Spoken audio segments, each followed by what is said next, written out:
Buenos días. En el marco de la planificación del módulo, como uno de los últimos componentes ya del tema del módulo gestión transparente, el día de hoy vamos a revisar la ley 341 de participación y control social, y en específico cuál es el sustento, los actores que intervienen, cuáles son los roles establecidos según el marco jurídico. La parte dogmática recoge los derechos fundamentales en capítulos y en un título específico. Y es en ese sentido que la participación y el control social, la incidencia de la ciudadanía en la toma de decisiones públicas, la incidencia de la ciudadanía en la elaboración y formulación de políticas públicas, hacen referencia a un...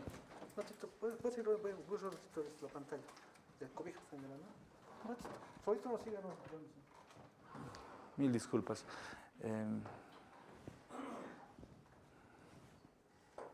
Es hacer referencia a un derecho humano, ¿no? De participar y controlar la gestión y administración de la cosa pública. Es en ese sentido que el Estado boliviano, en el proceso de la Asamblea Constituyente en el periodo 2006-2009, tuvo arduos debates respecto a la inclusión de este tipo de derechos y el tipo de incidencia que debería tener la participación y control social. No sé si tenemos acrílico, algún tipo de marcador, Amanda.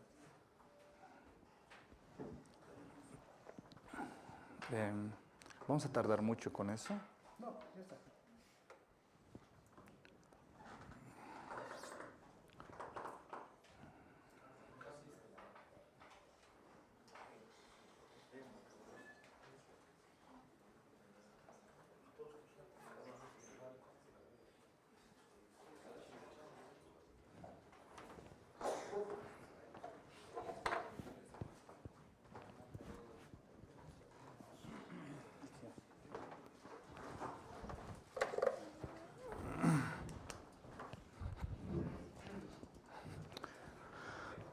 Hagamos referencia a algún par de categorías que habíamos venido revisando desde las anteriores sesiones. Hemos visto que el Estado, o hemos definido al Estado como la concentración de poder, y el Estado responde ante cierta situación observada a través de la política pública. A su vez, la política pública tiene elementos técnicos,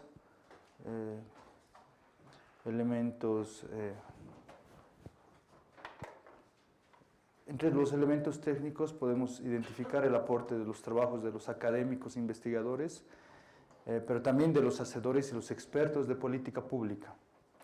Sin embargo, la política pública tiene un componente sumamente esencial, y es la participación e incidencia política de la ciudadanía, ¿no?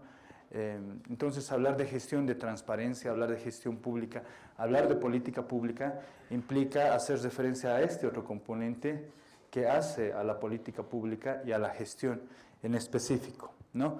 Entre el periodo 2006-2009, en los debates respecto a cuál es el rol de la participación y el control social y cómo la sociedad civil organizada había contribuido en la construcción del Estado plurinacional, aparecen dos aportes sumamente interesantes, y estos son cuál es el rol de la participación y control social, quiénes lo ejercen y cómo lo pueden ejercer. En específico, el artículo 241 y el artículo 242 de la Constitución Política del Estado.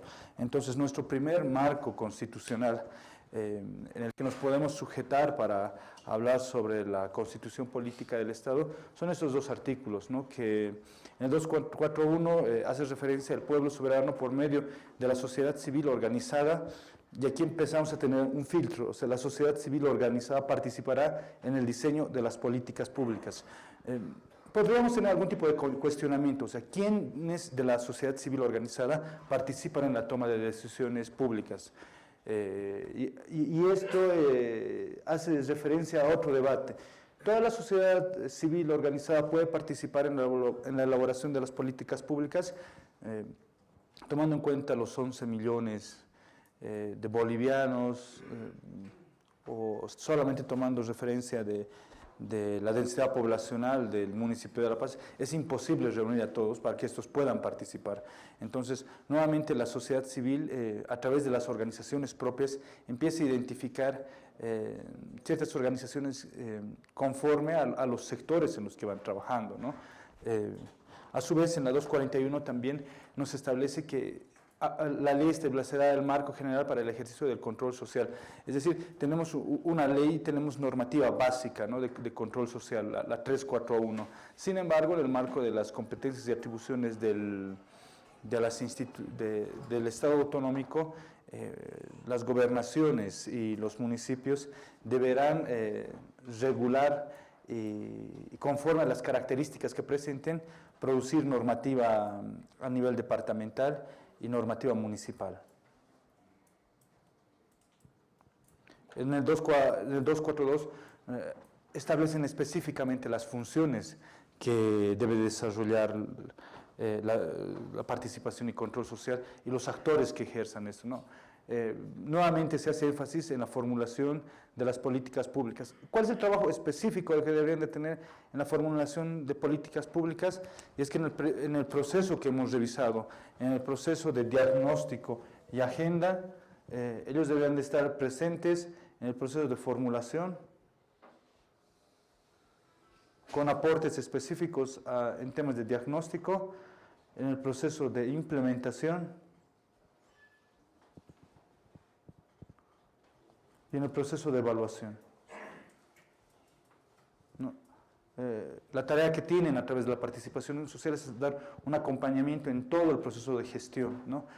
Apoyar al órgano legislativo en la construcción colectiva de las leyes, el desarrollo del control social en el gobierno, entidades territoriales autónomas, autárquicas, descentralizadas, conocer y pronunciarse sobre informes de gestión. Esto hace referencia específicamente a la rendición pública de cuentas, ¿no? Formular informes que fundamenten la solicitud de revocatoria de mandato. Me parece que todavía tenemos algún grado de deficiencia en la formulación de informes, ¿no? Un informe tiene características cuantitativas, siempre debe tener una base jurídica, un desarrollo y un análisis. Entonces, esto amerita capacitación en conocimientos cualificados, coordinar la planificación y control con los órganos y funciones del Estado, denunciar a las instituciones para la investigación y procesamiento, apoyar al órgano electoral. Entonces, podemos ver que las funciones que establece la Constitución Política del Estado en realidad son amplias, ¿no? En específico, ¿cuál es la estructura de la Ley 341, la Ley de Participación y Control Social? Esta está estructurada con fines y principios que en el marco del control constitucional con el que cuenta el Estado boliviano siempre encuentra semejanza, tiene una correspondencia, posteriormente hace referencia a los derechos y atribuciones, obligaciones y restricciones, formas de participación y control social, obligaciones del Estado frente al control social y los fondos de participación y control social. En este último punto, porque todos los demás son, se los puede revisar y no existe mucho problema, pero el más controversial es el de fondos de participación y control social, y es que todos nosotros conocemos que en el marco de la administración pública, los recursos...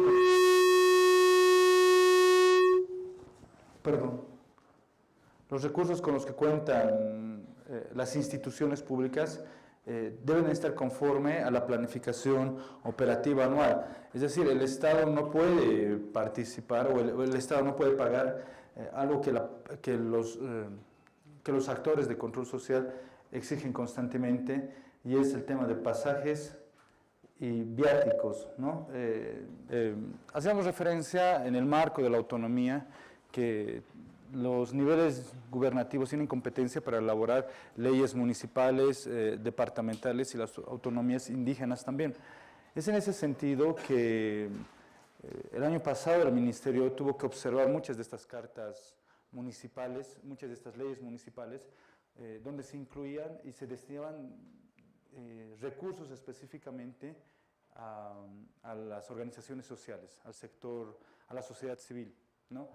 Y el reclamo que se tiene es que, si bien la sociedad civil tiene la función de controlar, evaluar las acciones de los niveles gubernativos, no se cuenta con presupuesto, porque la administración y las normas del sector público establecen que el presupuesto debe estar en función a un POA, y este POA, por ejemplo, no puede ser invertido, no podemos incluir recursos para terceros, ¿verdad? Es decir, los recursos deben estar destinados para los funcionarios públicos. Como mucho lo que se puede presupuestar en el POA son el tema de refrigerios. Sin embargo, la sociedad civil organizada, los actores que ejercen la participación y el control social, exigen el presupuesto específicamente en dos componentes, ¿no? El tema de viáticos y el tema de pasajes.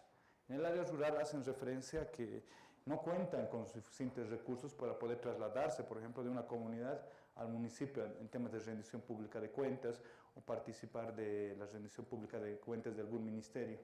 Esto cuestiona otra de las características de la política pública, y es el tema de la sostenibilidad. ¿Qué pasa si no cuento con recursos suficientes para poder asistir a las rendiciones públicas de cuentas? ¿No? ¿Cuál sería la respuesta? Es que la sociedad debería de financiarse a sí misma, ¿no? O sea, ¿quiénes pueden participar de las rendiciones públicas de cuenta? Los que estemos interesados y tengamos condiciones mínimas para asistir, ¿no? Es un problema que no solamente lo debaten en el área rural, sino el 1 de diciembre hemos tenido el encuentro de actores de participación y control social en el Departamento de La Paz, y salió como una de las conclusiones, ¿no? El hecho es de que cómo posteriormente lo regulamos, o sea, o cuánto se debe de destinar, tomando en cuenta que cuando nosotros realizamos un viaje, por ejemplo, o asistimos a alguna actividad, posteriormente debemos de hacer un informe de descargo, ¿no? Habría que pensar en qué tipos de sistemas de control podríamos implementar al respecto, ¿no? Algunas definiciones respecto al control social. Supervisar y evaluar la ejecución de la gestión estatal. En términos simples, en eso consiste el control social, ¿no? O sea, en función a qué se controla y se evalúa la ejecución presupuestaria, ¿no? Y en temas de ejecución presupuestaria tenemos un instrumento que nos sirve para controlar y evaluar toda la gestión, la planificación operativa anual, ¿no? Dentro de la planificación operativa anual se pueden identificar dos componentes, en principio son acciones y presupuesto.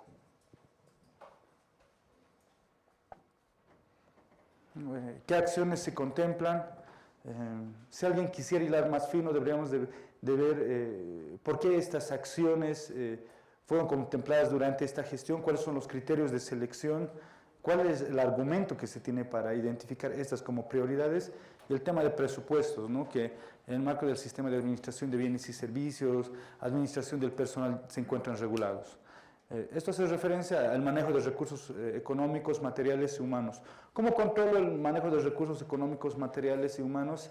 A través del manual de procedimientos, manual de procesos, la DOE, la MOF, establecen cuáles son las funciones que deben desarrollar cada uno de estos sectores, pero también lo puedo hacer en función a los documentos conocidos, los perfiles de proyectos, los planes o las políticas que vengan implementando cada uno de estos niveles gubernativos.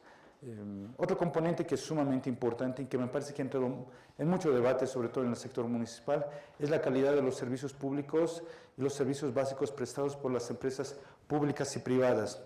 El año pasado, en el mes de noviembre, en un encuentro de revisión respecto a la normativa del sector público y la selección de medicamentos, en específico en el sector salud, hacen un cuestionamiento muy grande en temas de calidad, ¿no? Ellos ponían dos tipos de medicamentos y hacían referencia a los criterios de selección, ¿no?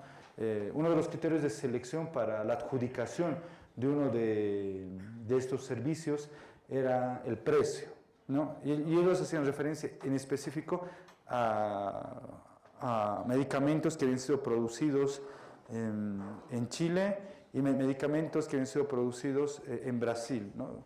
Y más allá de que la diferencia era de 40 centavos por unidad y 90 centavos, recuerdo, Los médicos argumentaban que los de 40 centavos no servían para nada, ¿no? Sin embargo, los de 90 eran muy buenos. Sin embargo, en estos procesos de licitación nunca se adjudicaban estos, ¿no?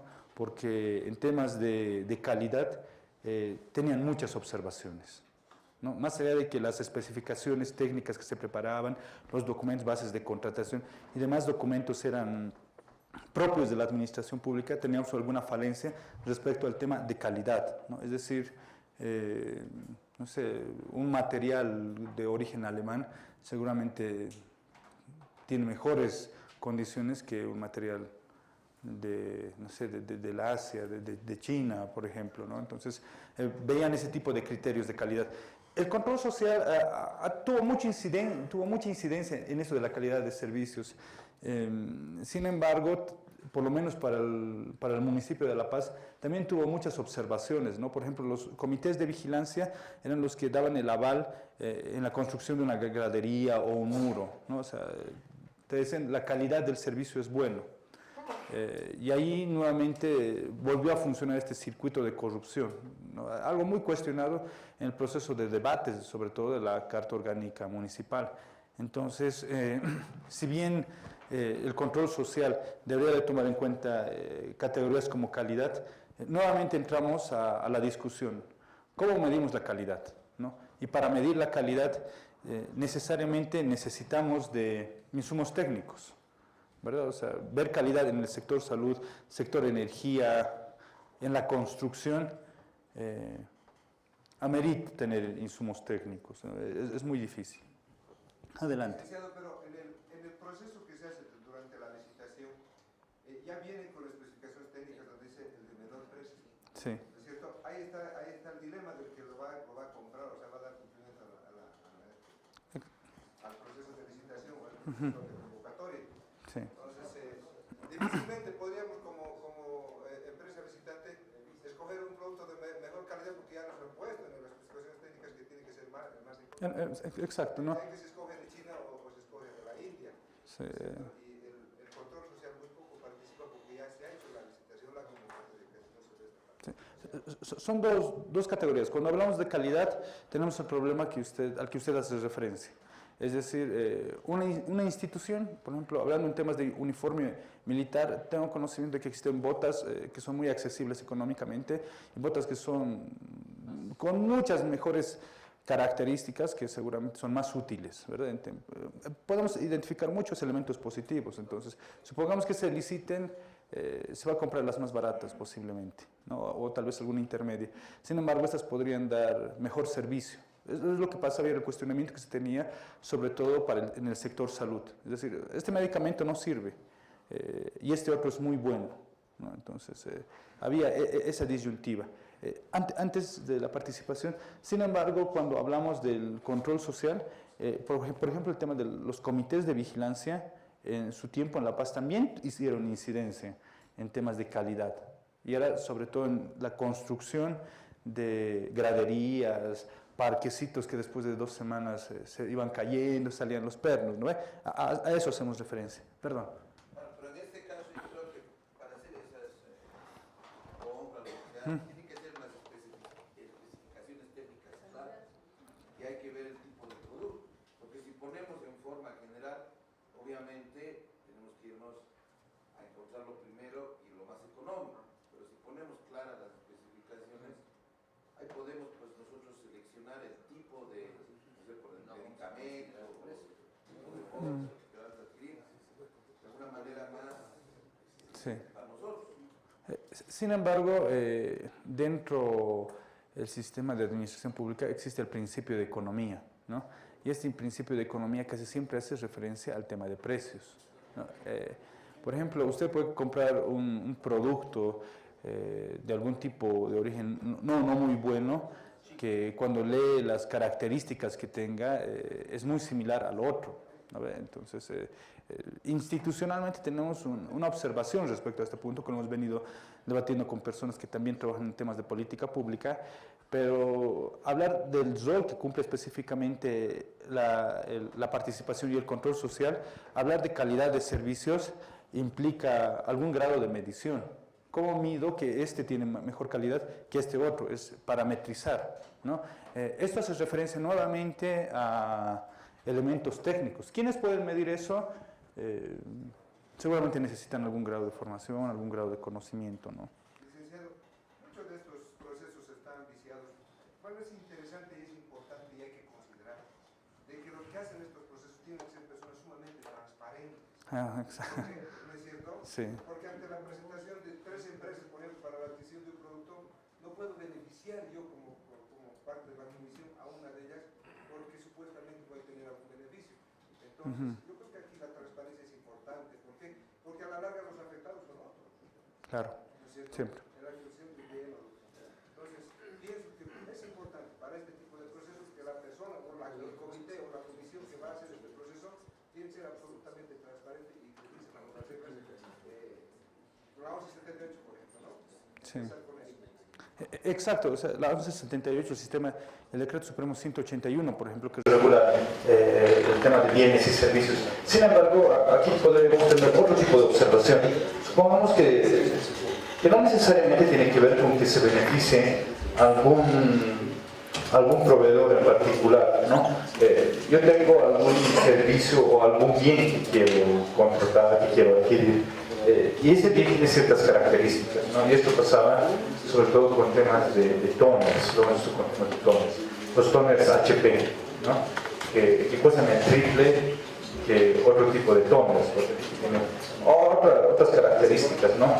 Entonces, en algún momento se intentaba viciar el proceso porque se ponían una especie de checklist en los términos de referencia, en los documentos base de contratación.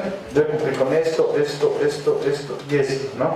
Y eso es una referencia. Se revisan las propuestas.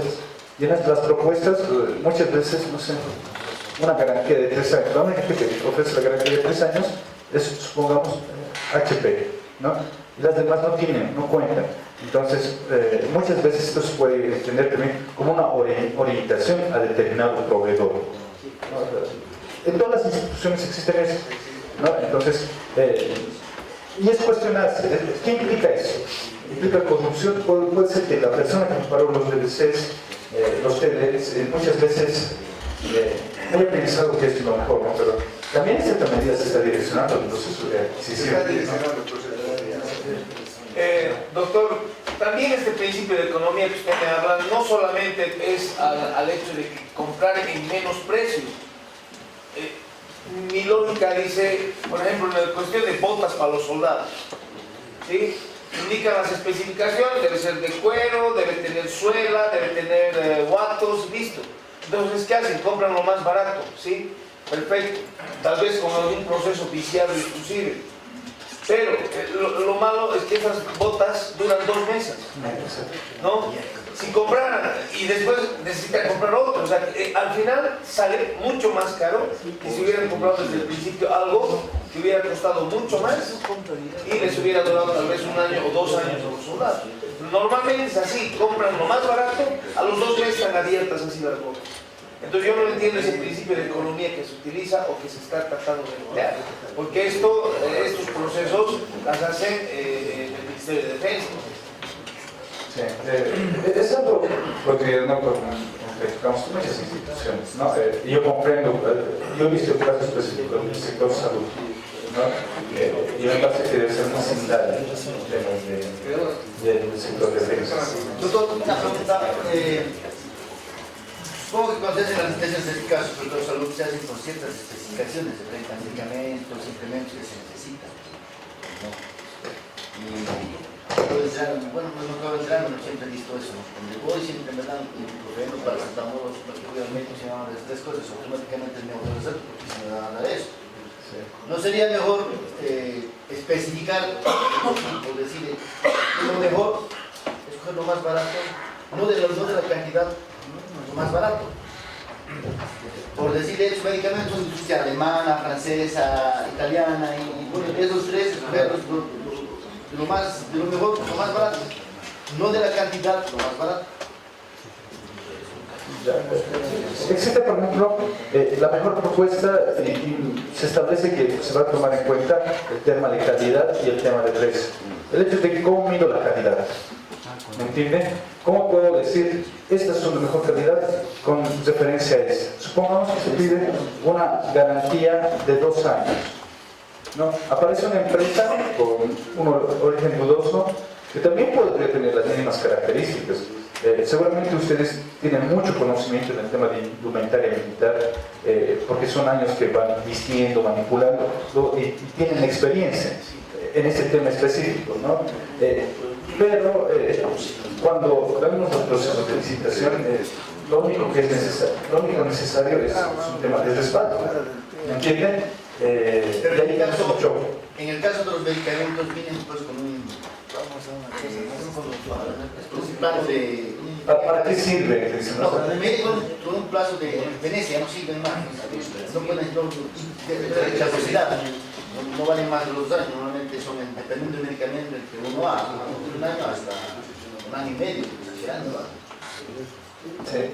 El hecho es de que un producto muy similar a ese te lo puede ofrecer otra empresa con tal vez los mismos componentes químicos, sin embargo los efectos son distintos, ¿no? Es lo que explicaba. Porque cuando tú revisas los documentos base de contratación, los DNCs, pones, o sea, necesito esto que me sirva para esto y esto. Por ejemplo, en el ejemplo de las botas, necesito una suela que tenga estas características, que tenga este tipo de cuero y tenga distintas empresas pueden cumplir, ¿no? Tal vez el tema de la costura podría ser algo que fundamental, no sé, que pueda cambiar la manera en que la van pegando, el tratamiento que tienen del cuero, ¿entienden? Las normas hizo de servicios, ¿no? Sí, pero en el checklist te ponen las características, ¿no? Y es algo complejo, o sea, porque ustedes saben que estas son mejores, sin embargo, siempre ganan estas porque en temas de calidad se presentan similares, ¿no? Y en temas de precio existe la diferencia. ¿Quería participar? Sí, estamos hablando de control social, pero ¿qué tipo de control social vamos a hacer cuando el que va a ver una licitación no tiene idea de lo que está haciendo? Exacto. Un ejemplo, en el Ministerio de Defensa, volviendo al tema de las botas, ¿qué idea puede tener una persona civil que, entre comillas, ni siquiera ha hecho el servicio militar? ¿Qué tipo de control social va a hacer? O sea, ¿quiénes van a hacer si no tiene idea de lo que está haciendo? O sea, ese es el problema. No va en la calidad de voz, no va la licitación, ese es el detalle, ¿no? Aquí el control social es el que va a hacer el control social, tiene que saber a lo que está yendo. Tiene que tener un conocimiento básico de lo que está yendo a hacer. Pero cuando no existe ausencia de ese conocimiento, entonces, ¿de qué tipo de control social estamos hablando? Exacto. Antes de la participación, quisiera puntualizar en 2 puntos. La participación hace referencia a 2 componentes. En principio, participar de una rendición pública de cuentas o ejercer el control social amerita conocimientos técnicos. Mínimamente debería de conocer qué es un documento base de contratación, qué son los términos de referencia, las especificaciones técnicas, que existe un sistema de regulación. O sea, hablamos del 78, la SAFO, el Decreto Supremo 181 que regula este tipo de temas. Esto es conocimiento técnico. Pero además de conocimiento técnico, cada sector, así como la política pública, tiene características propias, ¿verdad? O sea, el sector defensa tiene características propias en el tema del control social, que es distinto al sector energético, ¿no? Por las peculiaridades que presenta. Entonces, cuando vemos temas de ejecución presupuestaria, manejo de recursos y calidad, hacemos referencia que debemos tener mínimamente cierto grado de conocimiento. Si no se tiene ese tipo de conocimiento, posiblemente, como se afirmaba el día de ayer, es decir, en este paralelo de la noche, va por recoger los materiales, tal vez a presenciar algo y a sacarse una fotografía, ¿no? Entonces, esto es reflexionar, ¿no? La política pública de participación y control social no solo depende del Estado, porque el Estado a través de norma y política pública garantiza, ¿no? En las revisiones públicas de cuenta, 15 días antes de se debe remitir esta información, ¿no? Deben estar en las páginas web, se las manda a las organizaciones sociales por norma, está regulado por norma, y en el compendio pueden ver los manuales. Sin embargo, ¿cuánto tiempo tiene la sociedad civil para revisar esto y cuánta importancia le da a la sociedad civil para tener un conocimiento, por lo menos básico, de qué es lo que se va a presentar y de qué se va a hablar, ¿no? Bueno, aquí principalmente en el aspecto de contrataciones y según el decreto 181, lo que en la realidad pasa, o sea, el que debe ser responsable de hacer las especificaciones técnicas tiene que ser una persona capacitada según el sector. No podemos hablar, por ejemplo, de medicamentos para aplicar al costo más bajo. Lo que pasa es que aquí tiene que haber, el proyectista tiene que estar suficientemente capacitado, como decía aquí uno de los coroneles, de que se vea propuesta, calidad técnica y costo. Según las especificaciones técnicas, estamos jugando también con la sociedad de administrar medicamentos. Otro ejemplo también más claro, igual en los municipios, lo que pasa es que algunas veces se pone precio, se propone un costo muy económico y al final resulta ser incluso entramos en perjuicio para que los estudiantes empiecen a enfermarse y todo esto. Entonces aquí tiene que, aparte que el control social no participa en la elaboración de las especificaciones técnicas. Donde sí participa es cuando se ha llegado al día de la licitación. Y ahí se ve, ha presentado el formulario 1, A2, B2, B3, sí, evidentemente. Simplemente es superficial. Por eso identificamos dos problemas. En principio, el tema de calidad es, en principio, institucionalmente, el personal técnico de la institución, ¿cómo mide el tema de calidad? A ver, ¿a qué hago referencia con esto? Puede ser que nosotros, por conocimiento general, sepamos que cierta industria, en algún específico sector, tiene mejor calidad. O sea, mejor calidad para nosotros puede ser igual a mejor duración. Pero para decir esto es mejor y esto es menos mejor, esto hace referencia a la evaluación, debemos de valorar, ¿no? Entonces, ¿cómo valoramos el tema de calidad? ¿No? Según todos los documentos a los que yo tuve acceso, simplemente te dicen, la calidad debe de componer esto y esto, ¿no? Seguramente hacemos una encuesta de percepción. Acá, solamente hablando del tema de botas, tenemos cuáles son mejores, ¿verdad? ¿Por qué son mejores? Tal vez la respuesta es porque son más cómodas o duran más. El hecho es de que para hablar y mejorar esto en los documentos base de contratación, en la marca de decretos 181 todo, o sea, debemos de crear estándares de calidad. Y esto que me necesita decir qué voy a medir. ¿No? Habla de una medición seria. Es decir, que dejemos de pensar en percepciones y establezcamos, esto es mejor por esto, no sé, tener certificados de garantía muchísimo mejores, se debe de reflexionar. Cuando hablamos de calidad y hacemos referencia al control social, es que si nosotros técnicos muchas veces tenemos límites en la elaboración del proceso de adquisición de algún bien o servicio, hablar de calidad para el sector, para el control social, también implica que tengan conocimientos técnicos.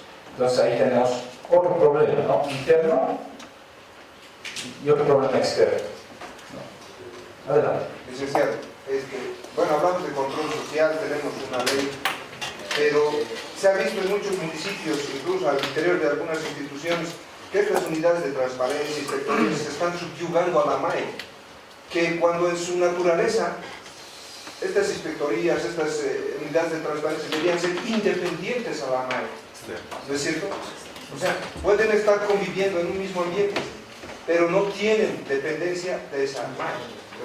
¿Qué pasa? Que dentro de la organización del organigrama pasa a ser un tercero dentro del organigrama, o pasa a ser parte del organigrama de ese municipio, donde cuando surge algún problema de visos de conducción por parte de la MAE, o sea, no se lo juzga a esa persona.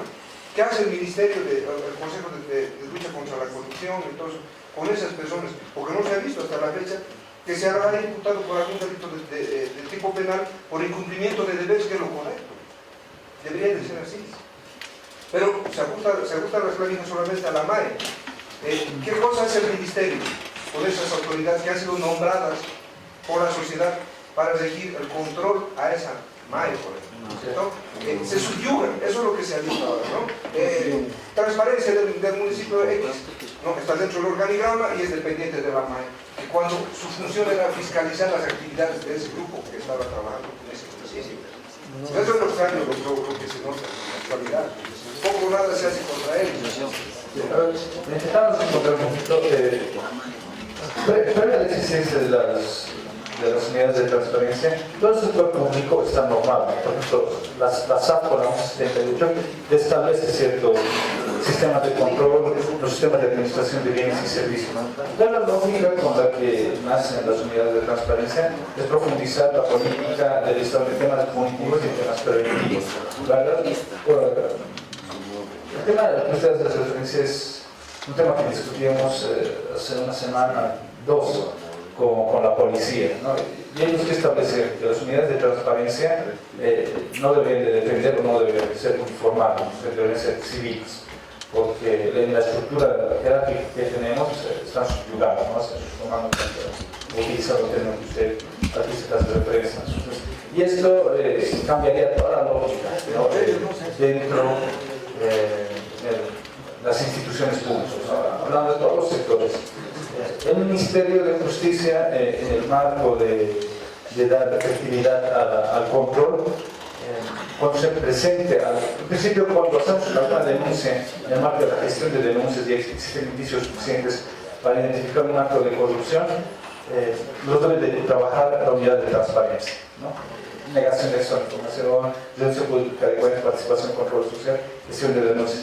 Sin embargo, cuando existe alguna denuncia por parte de la MAE o a la MAE, donde la MAE está involucrada, o las unidades de transparencia, el Ministerio de Justicia es quien debe llevar adelante todo ese proceso, ¿no? Es lo que se ha previsto en la norma, ¿no? Yo pienso que la 974 es un avance muy grande en temas de participación, en temas de unidades de transparencia y lucha contra la corrupción. Sin embargo, es una norma perfectible, ¿no? Todavía no se ha terminado de culminar las disposiciones transitorias. Sin embargo, de acá en adelante, yo pienso que acá 3 años, acá 5 años, tendremos nuevamente que reunir, o sea, distintos sectores e identificar cuáles fueron las falencias o los límites que tiene esta norma. Sale en 2013 la 341, esta ley de participación y control social, y ahora estamos en un proceso, en la lógica de la política pública, de un feedback, ¿no? de una retroalimentación. Estamos nuevamente evaluando cuáles son los límites, si los actores que se han identificado son los correctos, si las instancias con las que cuentan en realidad sirven para luchar contra la corrupción. El tema que usted hace referencia respecto a la dependencia de la MAE, es imposible que un subalterno, alguien independiente, denuncie a su MAE, es relativamente complejo. ¿No? Eso es lo que decía, el sentido de la creación de las unidades de transparencia territorial. Tenemos que tocar otro tema. El tema de denuncias por la corrupción puede ser con identidad, es decir, yo puedo denunciar a alguien, puedo hacerlo con identidad reservada o lo puedo hacer de forma anónima, ¿no? Es algo interesante también para el ni siquiera necesito identificarme. Entonces, es un avance muy grande que se tiene en el marco de la 974, ¿no? O sea, son estáticas las unidades de transparencia. Las unidades de transparencia no son estáticas, no tienen un reglamento interno que deben de trabajar. Nosotros les hemos dado el compendio y en ese compendio tiene un reglamento tipo. Sin embargo, eso se debe de ajustar. La 974 establece que las unidades de transparencia, por los roles que se tienen, deben de adecuarse conforme a las características de las instituciones. En el caso de las Fuerzas Armadas, las inspectorías son quienes asumen estos roles, ¿verdad? No se llaman unidades de transparencia, seguramente en las instituciones, en otras instituciones públicas, se llaman unidades de transparencia. Allí te ponen ciertos parámetros, menos 30.000 habitantes, no necesariamente es una unidad, no nombras un responsable. Los municipios pequeños pueden incluso crear una mancomunidad entre ellos. Entonces, son distintas maneras de innovación.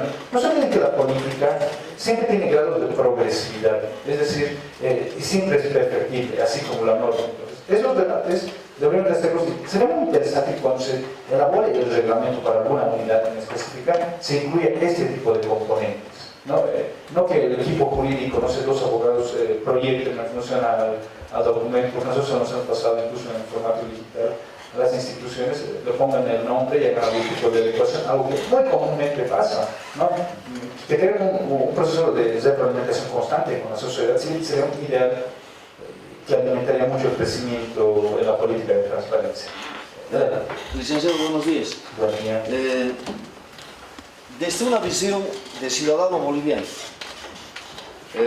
sin mucho conocimiento de la parte jurídica, ¿no? Simplemente con una visión en la realidad.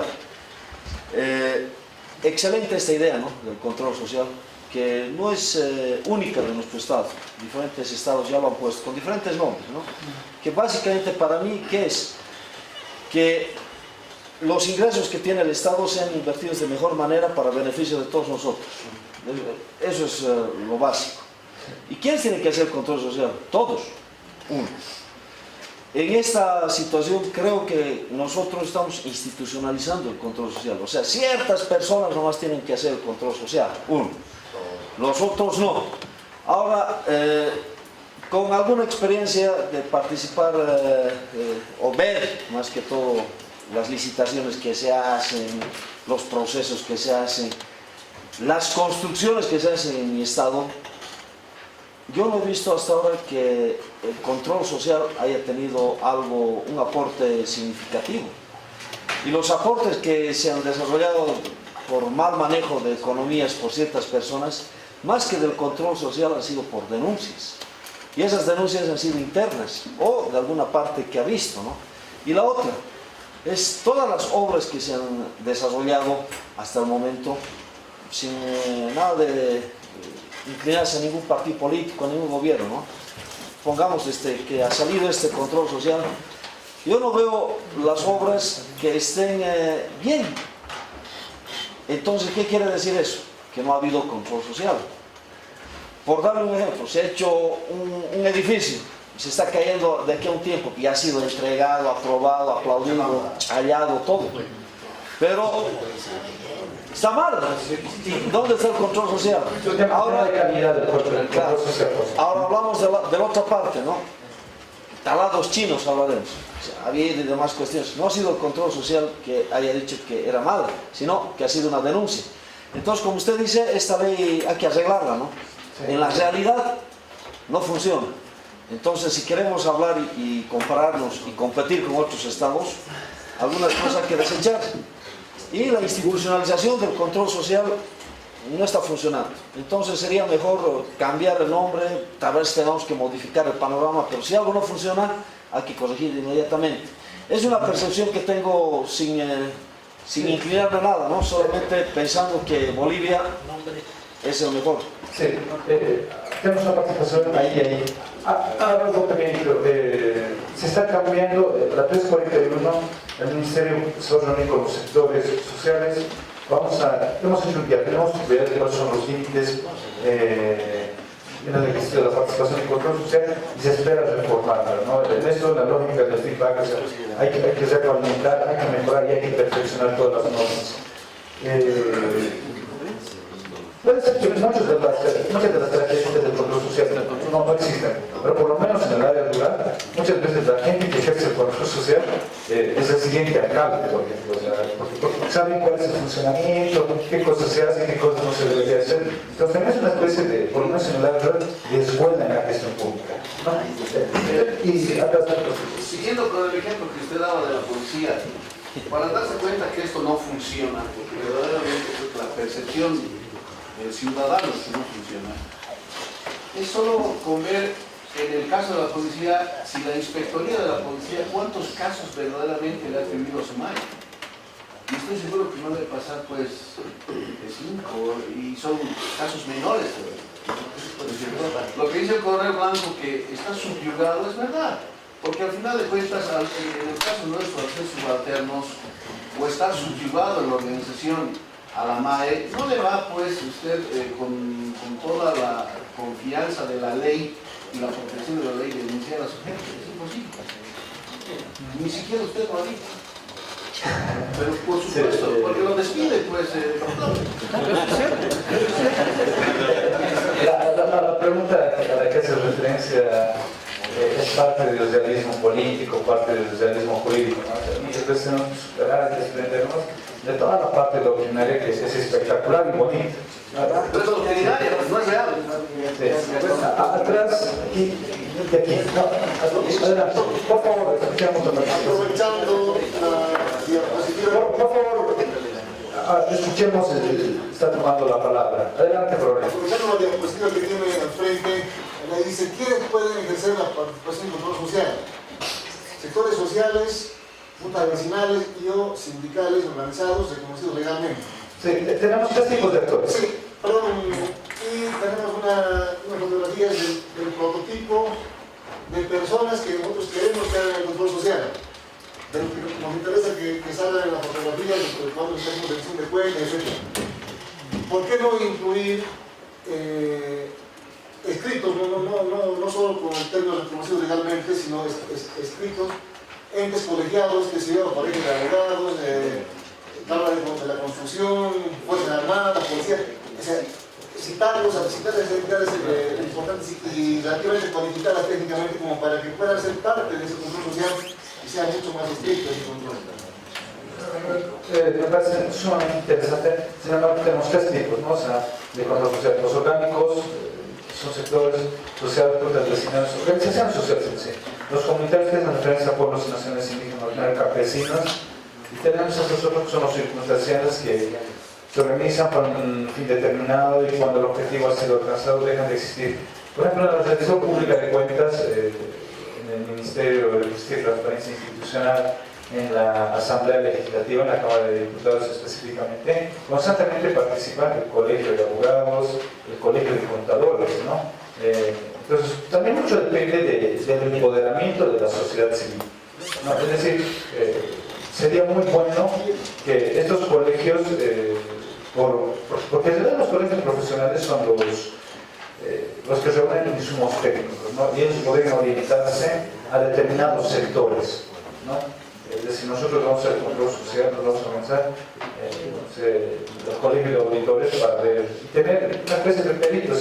Pero esto es parte, en principio, de la voluntad y el compromiso que tendría de forma individual, porque el control social tiene una característica y era un reclamo de los comités de clase, que no puede ser remunerado, ¿no? Porque ayer hablábamos de que vamos a hacer control al control y al control, ¿no? Hay una cadena de control de sectores sociales. Entonces, eso es voluntario. Y esa persona de tomar en cuenta. ¿Quiere participar? Solamente concretamente, porque desde el punto de vista lógico, no puede ser el control parte del problema. Tiene que ser pues algo que tiene una opinión independiente. O sea, no tiene que tener dependencia, porque de lo contrario desvirtúa el sentido de control. Por lo tanto, en este caso, el control tiene que tener una dependencia, o sea, una independencia de opinión, de criterio. Entonces, todo control debe ser fuera de lo que es el problema, o sea, una especie de lo que es la evaluación, si vale el término, hacer evaluación antes, en él y después, si vale el término, ¿sí? Entonces, tiene que tener una opinión independiente. Sí, en una situación ideal, todos los ciudadanos debemos de regirnos por criterios racionales y normativos, es decir, todos debemos cumplir la norma, ¿verdad?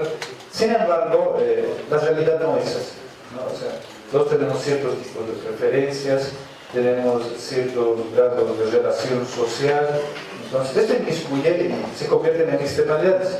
Cuando pienso en términos de política pública, pienso en modelos de perfección. Muchos de estos modelos de perfección no se llegan a cumplir porque la sociedad presenta otro tipo de externalidades. ¿Me entienden? Entonces, por ejemplo, ¿cuáles son las características que debería tener un jefe de unidad de control social? 4 años de experiencia, debería ser abogado o de alguna rama administrativa que tenga relación, tenga conocimientos suficientes para conocer eso. Son requisitos que se ponen, tenemos otros más. Sin embargo, estos son suficientes para ver que esta persona es transparente. Por ejemplo, para ser docente en la universidad policial, no debes de tener antecedentes policiales, ¿no? Cuando hablas de los antecedentes policiales, que no tengas antecedentes policiales, garantiza que seas una persona transparente, honesta, ¿no? O sea, muchas veces tenemos requisitos, ¿no? Pero es como en el tema de calidad. O sea, cuando yo digo se debe cumplir este checklist, muchas veces es una nómina de que cumple, ¿verdad? Podemos pedir para ciertos cargos necesitamos que, no sé, un profesional tenga un posgrado en temas de transparencia. Incluso podría implementar el diplomado de ética, ¿no? O sea, toda la persona que quiera ser jefe de unidad de transparencia tenga un diplomado en ética. El diplomado en ética asegura que esta persona tiene valores y principios que van a ayudar a luchar contra la corrupción. Esta pregunta, ¿no? Es después del tema de ser corrupto, de infringir la norma, son decisiones particulares, individuales, que tienen que ver con temas de procesos de formación. No es porque tenemos un componente específico de ética pública.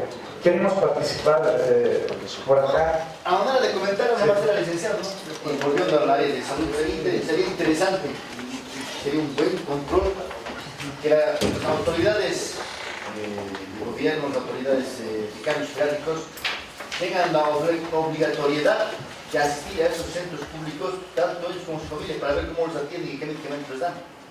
Sería interesante control. Sí. Y esta es otra reflexión, ¿no?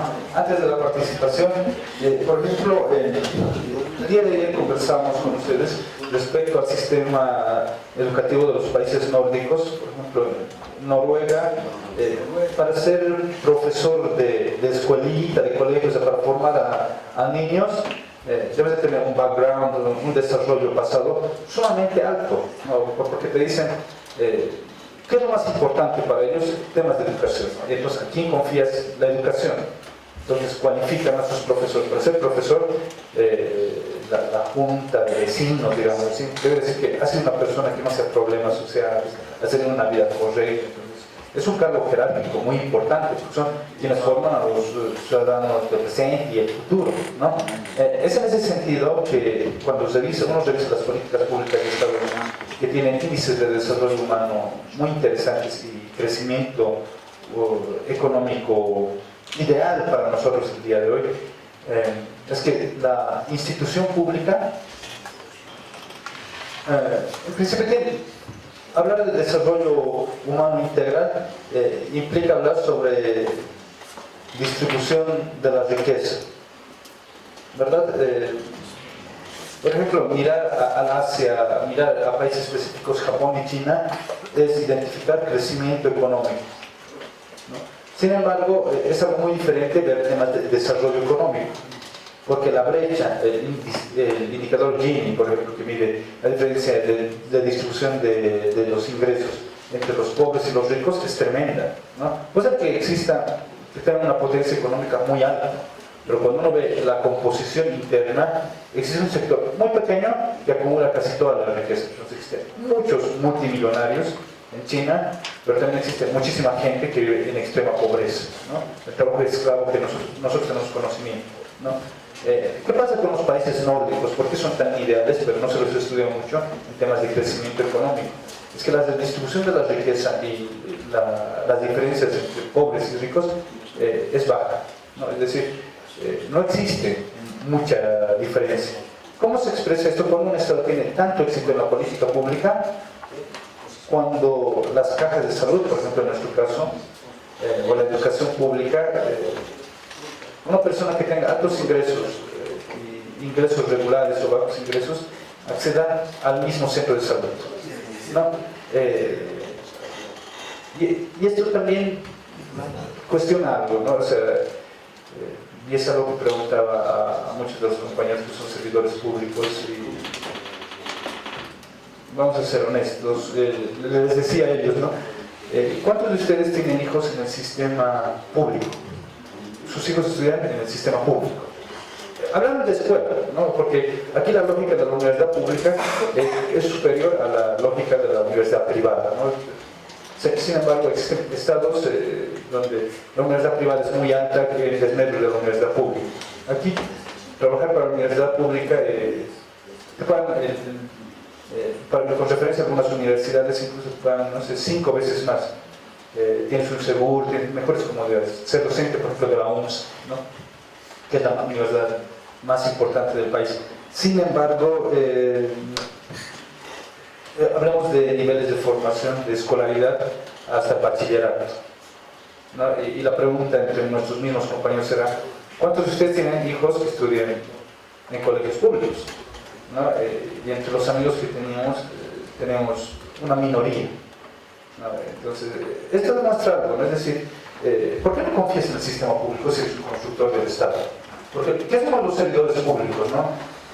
Más allá de todas las características que percibimos de remuneración, tenemos un sistema, lo que somos los constructores de un Estado, o sea, lo hacemos constantemente con todas las decisiones.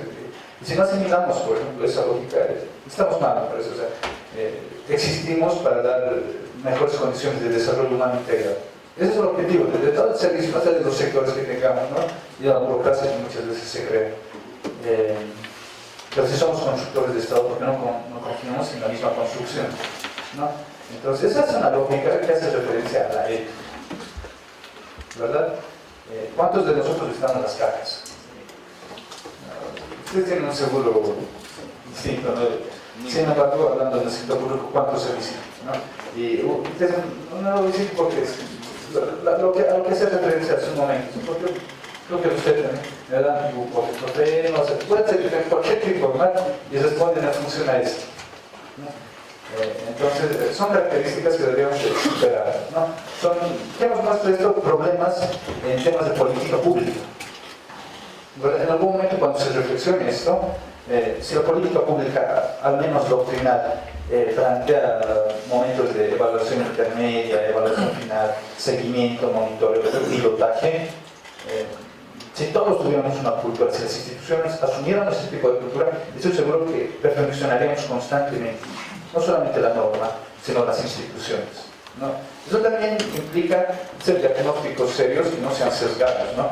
Pero hacer diagnósticos serios que no tengan un grado de sesgo, muchas veces puede ser molesto para personas que no comparten el criterio. Pero no, un tema referido específicamente al sector de defensa. Pueden participar en temas demasiado sensibles para el Estado, para la toma de decisiones, para temas de seguridad del Estado, ¿no? Acceder a la información de carácter secreta, reservada y confidencial definidos por ley. Policía, Fuerzas Armadas tienen mucha de esa información. Dilatar y entorpecer la tramitación de la resolución de los procesos judiciales, intervenir en procesos electorales, recibir ningún tipo de remuneración, regalo, premio, ni aceptar ofrecimientos o promesas. Por esto no existe el comité de vigilancia más, al menos en el Ministerio de la Paz.